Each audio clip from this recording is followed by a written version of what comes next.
So we have come to our feature interviews this week with Mike Sabatini. They are back with Attacker and the God Particle. So we got to pick his brain about the old days as well as this new album. Really loving. They are back with a vengeance. You know, if the band goes back to Metal Massacre 5, I'm going to be asking some ridiculous questions. So you better strap yourself in for this one. This is a good one.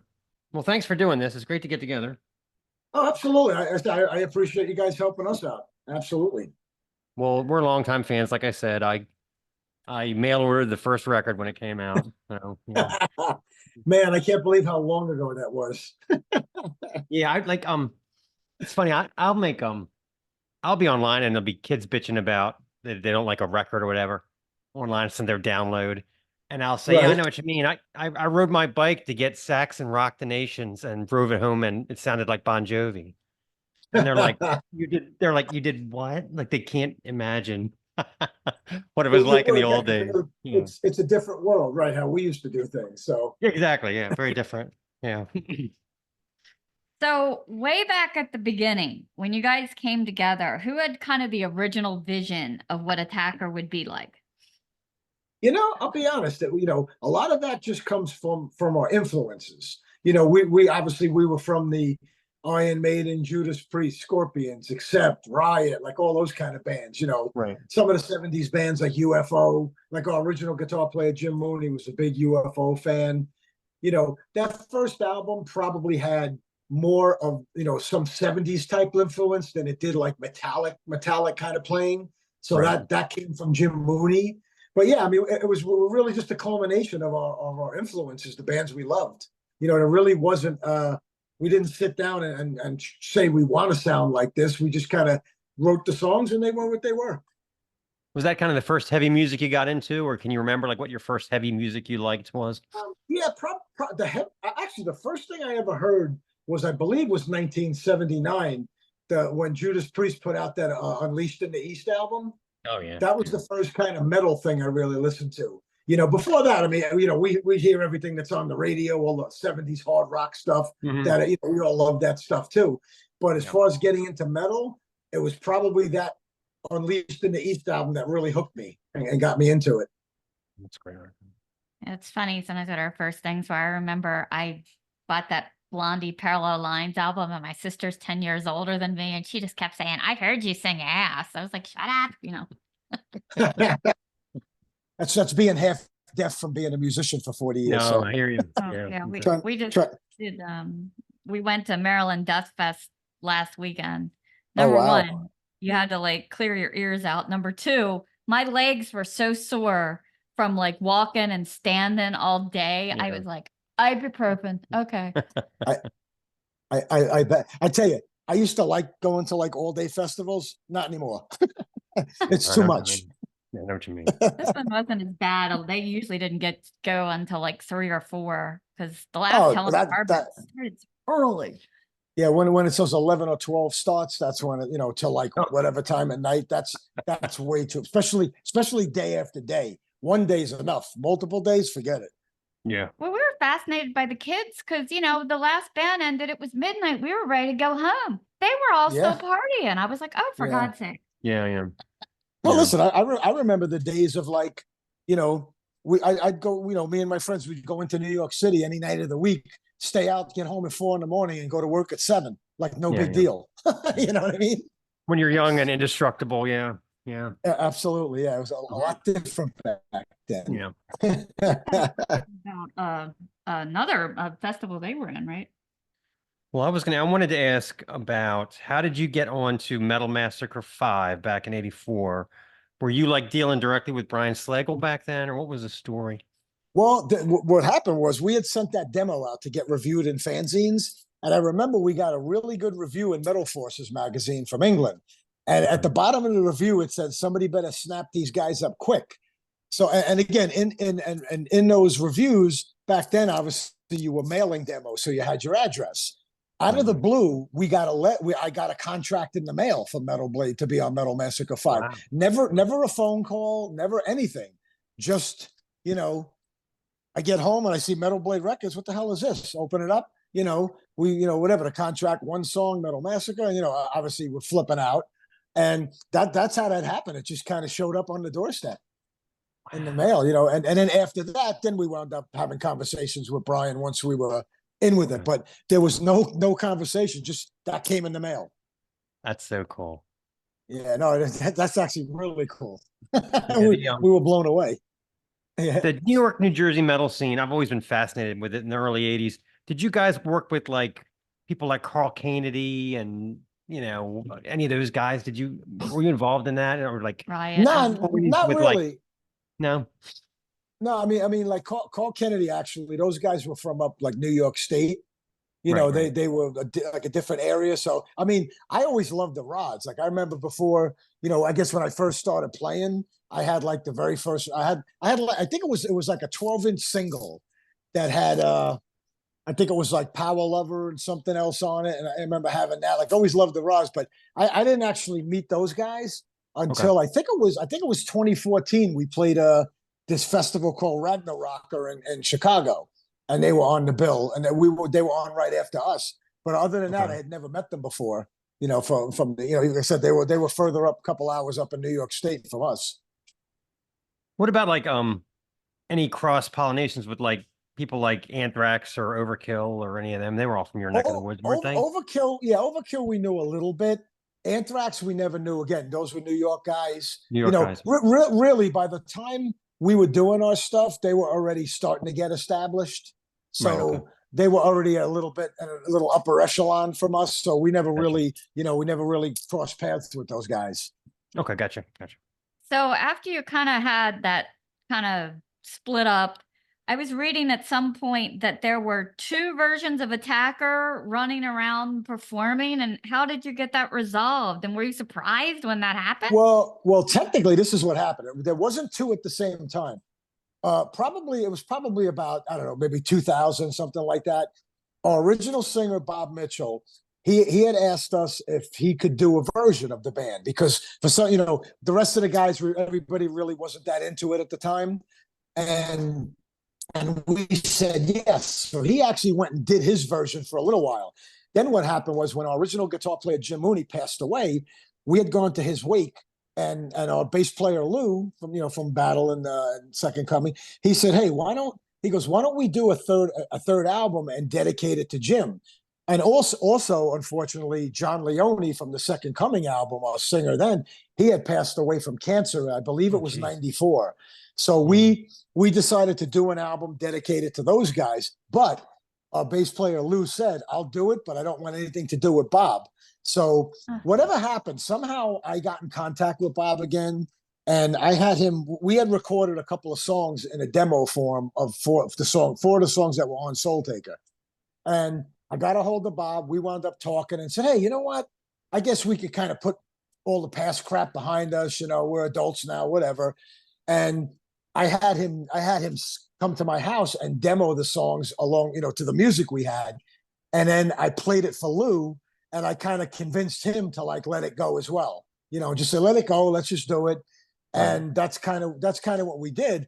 But before we even did the record, Lou's work got so busy, he had to back out, and we brought another friend of ours in to play. But it was never like two Attackers at the same time. And originally when we did start to get back together without the original singer, we stopped him from here's one thing he did. He tried to copyright the band name. We're talking about Bob. Bob tried to trademark it, and I wound up trademarking it because, again, I started the band. I brought him in, so really it was my baby to deal with. So I went and trademarked the name. And at that time, like I said, we had some bad blood because of all past stuff. But that was before we kind of reconciled for the Soul Taker album, Right. So yeah, basically it was never two versions. It was always, we weren't doing it. So Bob kind of did his own. And then, then we kind of put that to bed when we decided we were going to do our own, and then he came back in the fold anyway. There was a lot of that at that time. There was a lot of bands kind of like Oliver Dawson Saxon. Remember that? Like there was two Saxons for a while there. Exactly. It was the era of lawsuits, Yeah. I mean, like me, I wasn't going to sue anybody because I'm like, this is not my, we don't make a living at it. So like, if we made a living at it, then yeah, you want to, you don't want Exactly people right. digging into you. But, you know what it is too?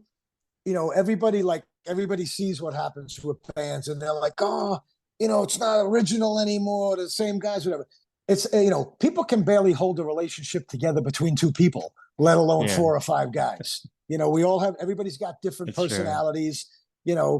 Singers, unfortunately, especially tend to have the biggest egos, Oh yeah. and you run into that. And but again, we tried to like squash things, time and time again with people, but some people don't change. And incidentally, regarding Bob Mitchell, we had just played the Keep It True festival in Germany back in just about a month, month and a half or whatever, month or so ago.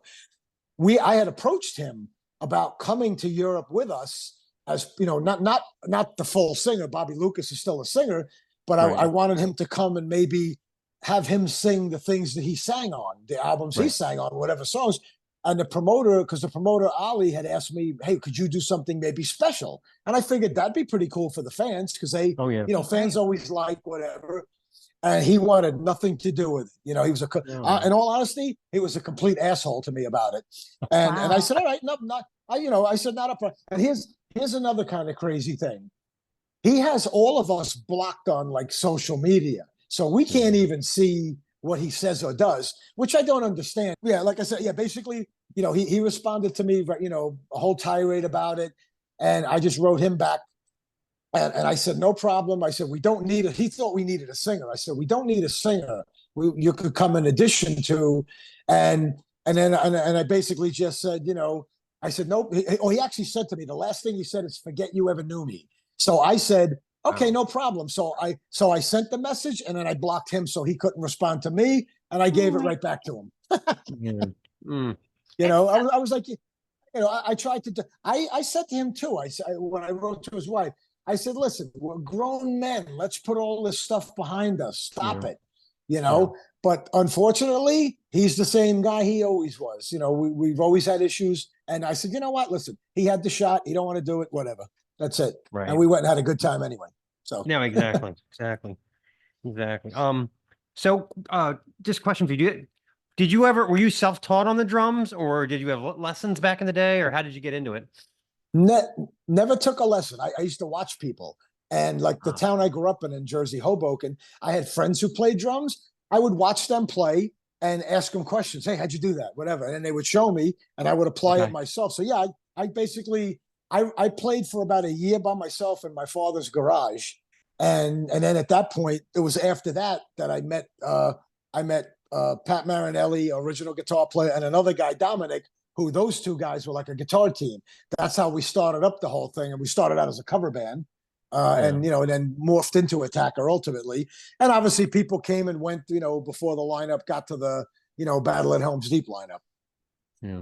That's great. My college roommate was from Hoboken and he got me Oh, into the okay. band. He got me into the band Blood Feast, which I Yeah. still love to this day. Yeah.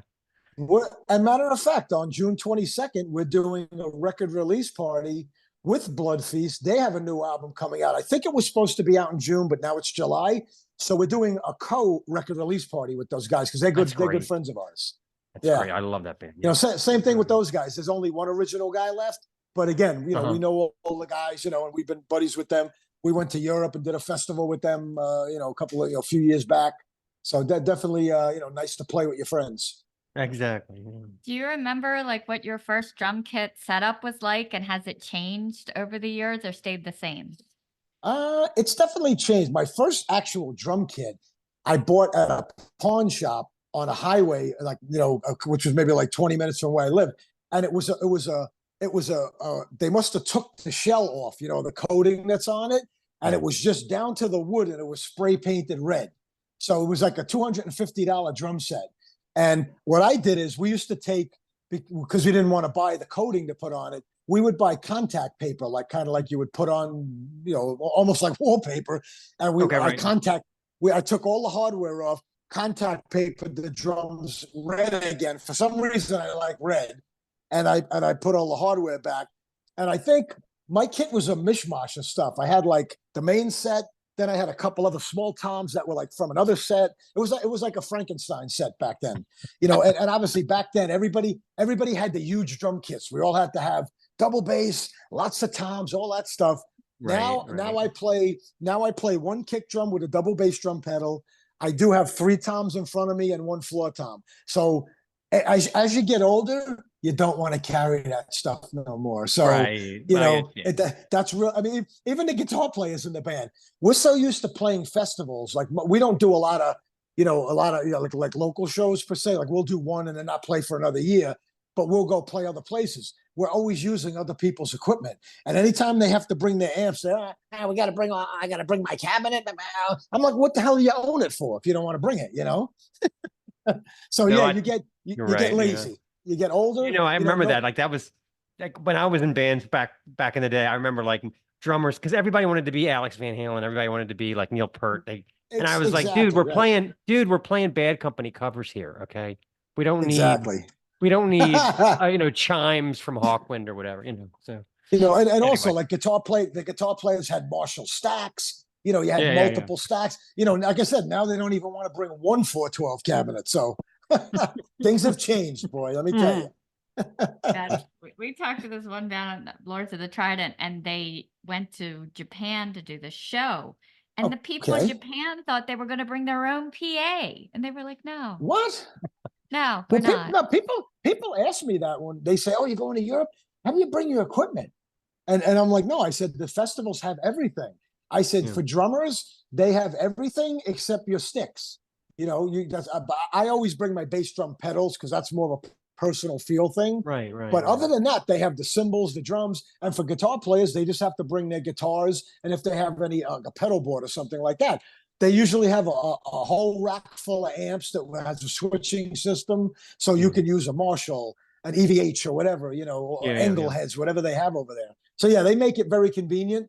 Because imagine trying to run a festival where every band had to take their equipment on and off themselves Oh or yeah, whatever? yeah. You know, it, Well, also it would be not a to nightmare. mention if I had to do it, if I was traveling now, I would bring my crappiest Guitar Center guitar because if the airline loses it, they don't give a shit. I'm not bringing my Les We've Paul had that. Well, 59 Sunburst, and checking no, that at never. the airport, I mean, these guys do bring their main guitars, but we've had instances where we had a connecting flight, and for some Yeah. reason it didn't make it onto the connecting flight, and now we're sweating whether it's going to get there for the show. We even had one time Right. we went to Pittsburgh. They snapped the neck, Oh, jeez. and we wound up having to go to the Guitar Center, buy him a new guitar that day, and Continental had to they sent the guitar back to Charvel, and Charvel rebuilt the whole guitar and gave him Oh, a brand new flight case as well. It took a while. It took a few months, but they did take care that's of it. nice. Good on Yeah, Charlotte. because I mean, Yeah. yeah, because I'm it as hard as they could. There's no way just throwing, lightly that would have happened. That the point of the guitar actually went through the case, you know. Oh my So yeah, God. we've had those instances where DLC. things didn't show up. Yeah. Yep. No, I understand. Yeah. It's like those horror films where your luggage disappears and it's the apes throwing it around. That's what I imagine. Yeah. Well, that's exactly what I think it is. I think Yeah. that's what I they mean, do. all right. So I wanted to ask you, how did Bobby get the nickname Leather Lungs? Do you Yeah, that's know? an interesting Such a one. great name. I guess because of his range, Yeah. when he was younger, he was, had even a higher range probably. Yeah. And I don't know. I honestly, I don't know if he came up with that or somebody gave it to him. So that's an interesting thing. I should ask him because we don't really know. We just know he's Bobby Leather Lungs Lucas, Yeah. Well, he we, sure sounds great on the new album. He really does. Yeah. Oh, thank you. Yeah, it's funny. We've had reviews where some people don't like the way he's singing. They're like, Mm. "Oh, he's singing like too aggressively." I'm like, "But the music's aggressive on this album.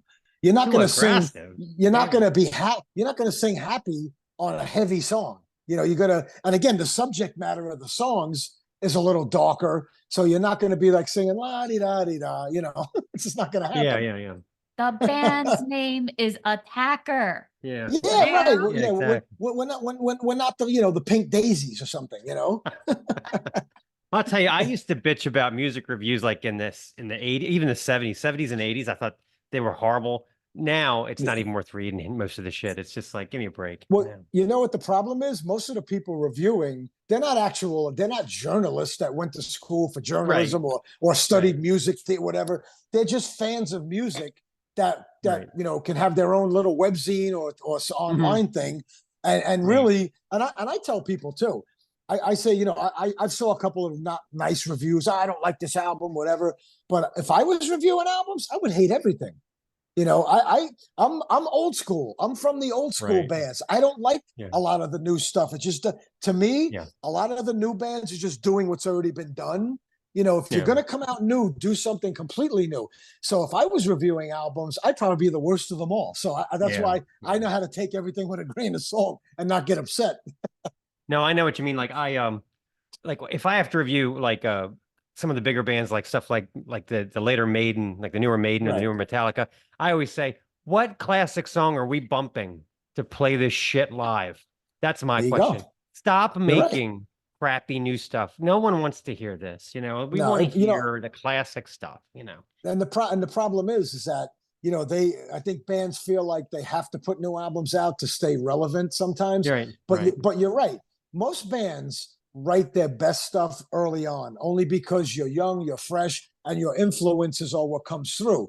Once you're Right. doing it year after year for decades, if you're staying that long, first of all, your musical tastes change. You're Yeah. not the same as you were, and you probably do kind of run out of ideas because it's not easy to do that. It really is tough. Right. And the one thing about Attacker is because we've had numerous members throughout the years, the writers have changed. If we would have had Right. the same lineup from the first album, we might be in the same boat that putting album after album, we're losing steam with ideas. But when you get people coming in that bringing their fresh ideas, and everything changes a little bit musically, that keeps it a little more fresh, I think. Yeah, I totally agree. We said that on this album. Lineup changes are part of the Attacker story, and it's a good thing. It's very positive. Yeah, it keeps it fresh. Agreed. I mean, again, we're lucky that the people writing have written stuff that fell in line kind of with what we do. I mean, bottom line is I've always been the drummer, so my drumming is like a constant thread throughout the albums, my style, and Yeah. having a higher type of singer. So we've always had those two things. And then musically, some stuff's heavier, some stuff's a little more like old school, but it's just a mix of that because again, I'm not the same guy that I was, 40 years ago, especially physically. No, I hear you. Yeah. That's for Yeah, I sure.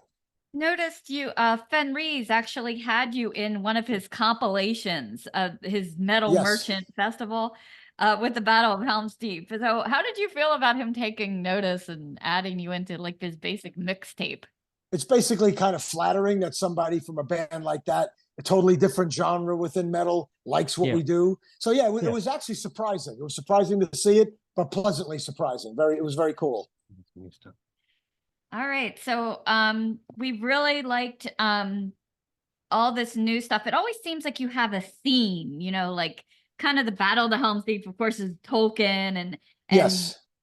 Armor of the Gods is mythology. Do you pick the theme first or just kind of it happens organically?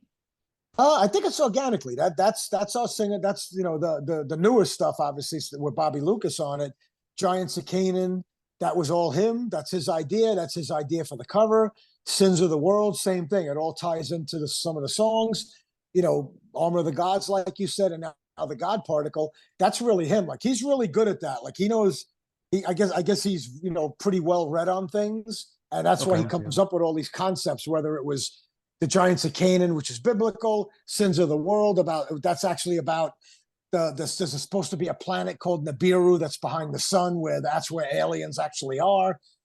All that stuff. He puts it together.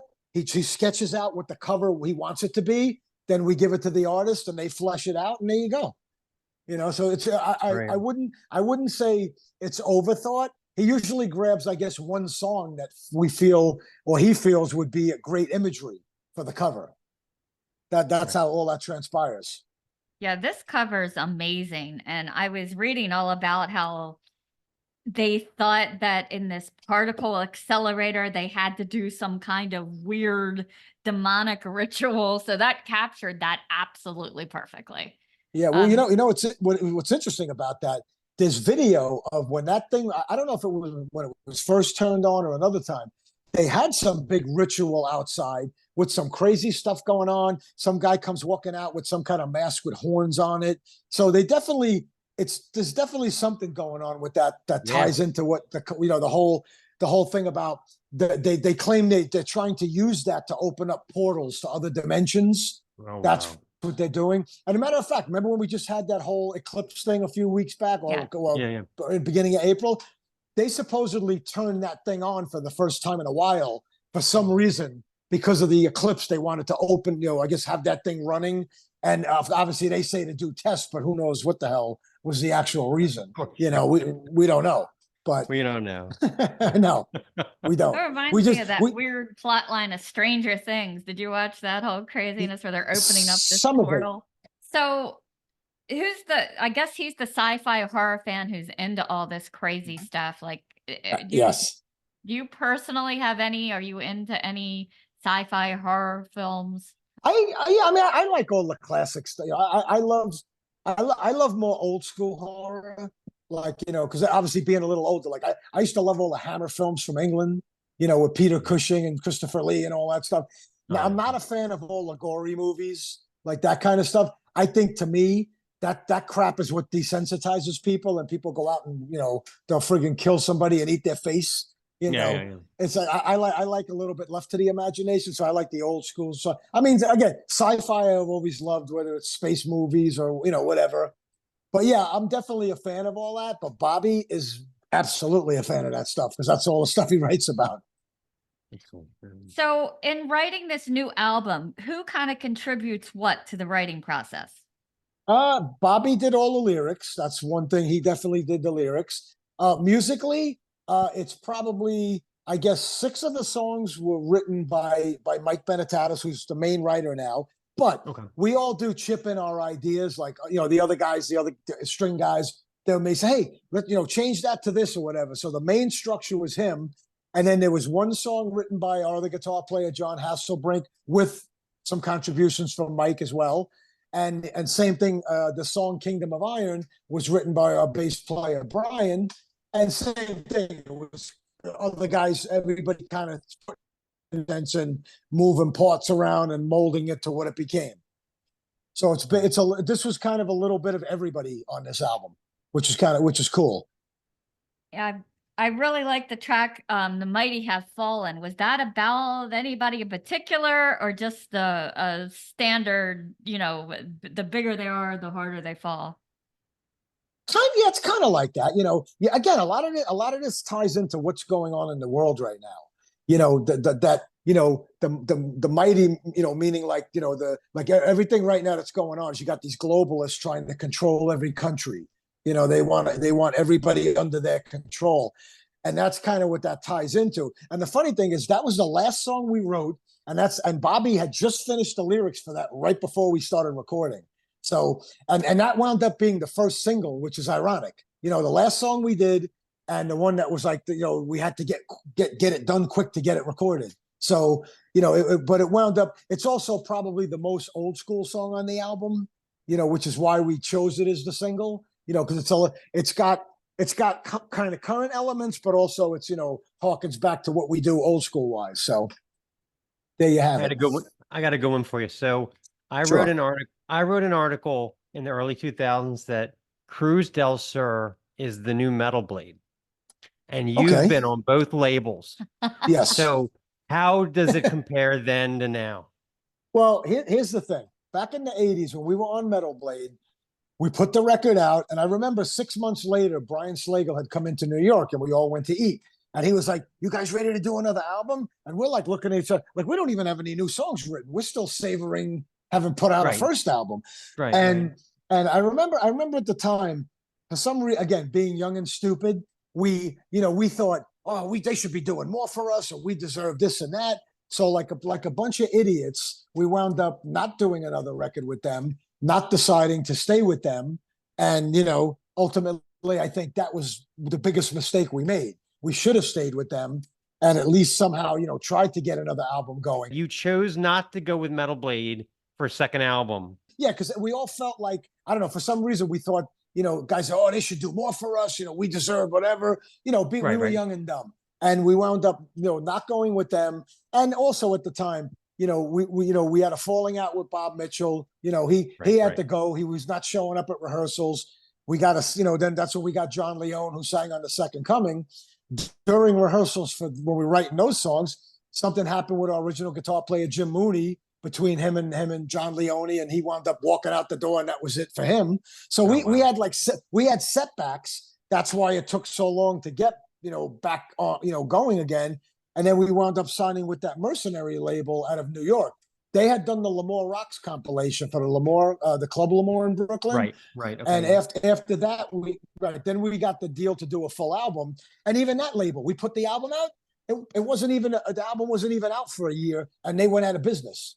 Something happened with the owner. I think the owner had some problem with tax evasion, and he fled the country. Oh, gee. And we decided just to kind of disband it at that time because thrash was what was popular. Wasn't so much the more classic metal stuff, and that's what we did. And we wound up starting the Jersey Dogs band, myself and Lou, and and went in a little heavier direction with that band. So that's kind of where what we did after Attacker. You guys were on Sentinel Steel for a while. I knew that guy, Dennis. He seemed like a good guy. Yeah. Oh no, Dennis was great. He had contacted me about wanting to release the first two albums, and that's how we did it. And he was super honest. He paid us well, So he, but again, I think when all the economy stuff was going south, he kind of bailed on. He stopped putting records out, and just stuck with his mail order stuff that he still sold CDs, but that's it, And I for think a while there, though, he had great taste at a time when this type of music, nobody wanted it. I mean, I remember that. I remember that it was like 98, 99. Sentinel Steel was like the only label that was putting out traditional metal. It was really and he did a good job. He put together. He did a really good job. Yeah, he made it like a good package or whatever. So it was kind of cool doing that. I mean, really, that's what kickstarted the whole thing for us. Even though when we put the records out, we weren't getting back together with the original lineup, for whatever reason, we all just kind of were like, whatever. But, if we didn't put them out, we probably wouldn't have gotten back together, even after the death of Jim Mooney, probably. I had one other track question, if you're here. Nights of Terror. I love that the seal is broken and the rotting Templar Knights. It almost reminded me of the Game of Thrones when all the dead people were coming back. Do you have any idea what the inspiration for that was? I think that was based on a movie that he saw. That's what I think it's about. Something to do with he always was interested in the whole Knights Templar thing anyway. So I think there's a movie about that where like these Templars, I guess, come back and whatever, kill people, and they got no eyes. It might have been there's a horror film guy, Lucio Fulci or something like that, some Italian horror director, and I think it was a movie he made. That's where he got the inspiration for that. So that's pretty much what I think it is. That's great. Well, you guys did an awesome job on this album. What's coming up next for you? The only thing we got right now is we're doing our record release show in a few weeks, like I had mentioned with Blood Feast here in Jersey. The thing with we don't do any touring because everybody's got jobs and all that stuff. And in all honesty, we're not fans of losing money to go play. So we do that. And also with festivals, you got to get a year or more in advance, or a year and a half sometimes, to get on festivals. So because we were working on the record for a while, we couldn't book anything. All right, thanks for having me. I appreciate it. Thank you. Because Baltimore honestly, someday. Absolutely. But remember, without you guys helping us, we nobody hears about it. This is the Snaggletooth Rock and Roll Podcast.